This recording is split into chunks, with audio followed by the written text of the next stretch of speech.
महाराष्ट्रातलं एक उपमुख्यमंत्री पद रिक्त आहे आणि त्या पदावर जाण्याच्यासाठी आधी सुनेत्रा अजित पवार यांना विधिमंडळाच्या गटनेतेपदी नेमावं लागेल आणि तशी प्रक्रिया लवकरात लवकर संपन्न होईल। इतकंच नाही तर तो निर्णय झाल्यानंतर लगोलग शपथविधी सुद्धा होईल असं भुजबळ ठामपणे सांगतात।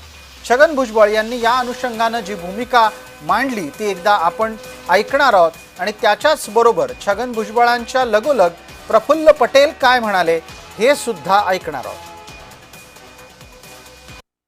टेंटेटिव्हली असं ठरलं होतं की उद्या मीटिंग घेऊन सीएलपीचे सुनेत्रा ताईंचे जे आहे नाव आपण सीएलपी लीडर म्हणून फायनल करायचं आहे।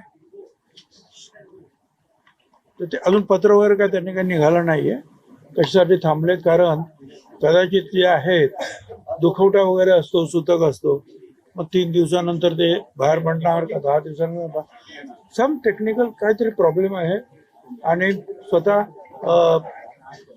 तटकरे आणि प्रफुल्लभाई त्याच्यामध्ये लक्ष घालत आहेत।